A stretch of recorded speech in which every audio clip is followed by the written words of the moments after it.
Ayan, good morning. So, open na tayo. JB Shop Motorcycle Accessories. So, today may client tayo. Sniper 150.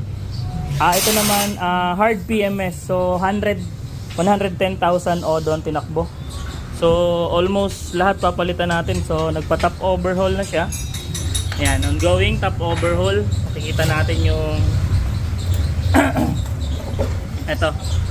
So, medyo maitim na due sa langis. So ayan, makikita din natin na kulay tanso na.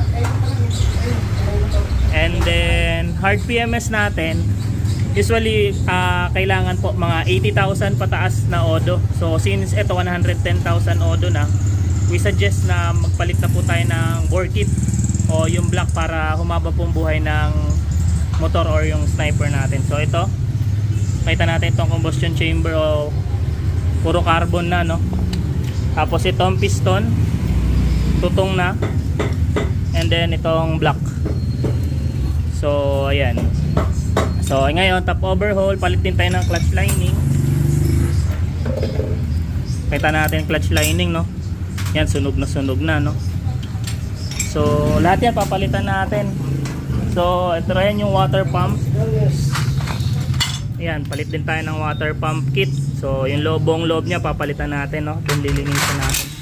So ayan, mga papalitan natin ito. Itong bore kit, valve seal, piston ring, piston kit, and then head and base gasket. So FI cleaning, air filter, fuel filter, spark plug, uma na yung spark plug, no, iridium.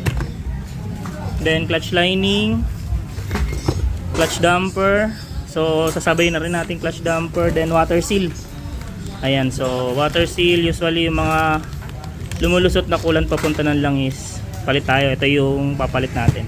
And then pre na yung change oil, pre na tong coolant. So ayan yung buong gagawin. Hard PMS 110,000 odo, sniper 150. So ongoing tayo.